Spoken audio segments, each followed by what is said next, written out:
Quando a gente faz um treino aí com o nosso aluno, mais ou menos uma intensidade leve a moderada, mesmo como eu mostrei, de 40% a 60% de um RM, olha como se comporta de maneira aguda a pressão arterial.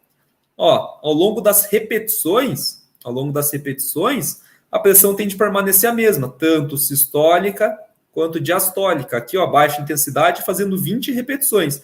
A pressão, ela quase não se altera, ela fica igual. Isso é bom, isso é muito bom. Mas agora, quando a gente vem e faz intensidades acima aí de 80%, olha o comportamento da pressão ao longo das repetições. Opa, olha isso aqui. Aqui mesmo em 10 repetições já, porque está muito pesado, a pessoa não vai conseguir fazer muito, a pressão ela sai aqui mais ou menos de 12 para 300. Olha isso, fazendo um exercício muito intenso. A pressão, ela de maneira aguda, ela sobe muito. Por quê? Porque o exercício resistido de leve a moderada intensidade, ele ainda causa efeitos, se não vasodilatadores, mas mantém a artéria no calibre normal, fazendo com que o sangue consiga fluir de maneira normal.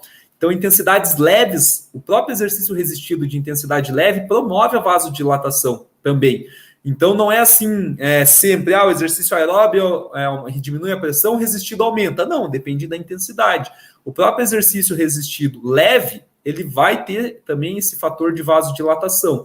Já o exercício intenso, ele vai fazer uma vasoconstrição acentuada, fazendo até uma oclusão na parede da artéria. Então, se ele faz uma oclusão, ele fecha a artéria por completo durante as repetições, como que o sangue passa? Não passa. Então, olha o tamanho, olha para quanto vai essa pressão. E por que que isso é muito risco? Porque ele aumenta uma coisa chamada de duplo produto. Então, fazer isso aqui aumenta um fator chamado de duplo produto, que eu vou explicar aqui para vocês, mas que é um indicador de trabalho, de carga de trabalho do coração. O que é esse duplo produto? Ele é a multiplicação entre frequência cardíaca e pressão arterial sistólica. Então, basicamente, ao longo, da intensidade, conforme a intensidade vai aumentando, então aumenta a frequência cardíaca, aumenta a frequência e aumenta a pressão arterial sistólica. E vai aumentar esse duplo produto. E esse duplo produto, ele determina a carga de trabalho do coração. Então, quanto maior for esse valor aqui, maior vai ser a carga de trabalho do coração do seu aluno idoso. E a gente tem que tomar cuidado com isso. Por quê? Porque, às vezes, a gente não sabe qual é o máximo, qual é a máxima carga que o coração do nosso aluno aguenta. Qual é a única maneira que a gente consegue saber de uma medida objetiva mesmo? Ter certeza disso. Quando o aluno ele faz um teste de esforço. Se ele fizer um teste de esforço, se o aluno tiver isso, você vai ver esse valor aqui, ó.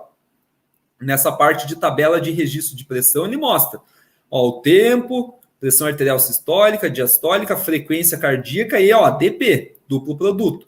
Veja aqui que nesse exemplo dessa pessoa que eu peguei, aqui o máximo dela foi quando ela atingiu 8 por hora com 5 de inclinação. 7 minutos e meio, ela chegou a 150 de pressão sistólica e 168 de frequência cardíaca, ou seja, um duplo produto, multiplicado um pela outra, de 25.200. 25.200. Então, esse é o máximo de carga que eu sei que o coração dessa pessoa ele aguenta. Agora, vamos ver aqui naquele cenário que eu mostrei. Mais ou menos um duplo produto aqui hipotético. Nessa situação e nessa situação aqui. Vamos pensar que aqui a frequência ela estaria mais ou menos em 100 e a pressão a gente viu aqui, A pressão a gente viu que permaneceu 12 e vamos pensar numa frequência de 100. 12 mil de duplo produto. Ok, então, metade ainda do que o coração dessa pessoa aguenta. Segurança, legal. Agora vamos pensar aqui nesse cenário.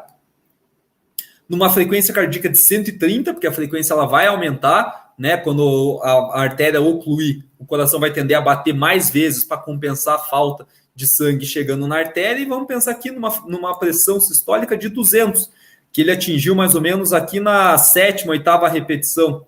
Aqui, 130 por 200, olha quanto foi a carga de trabalho para esse coração.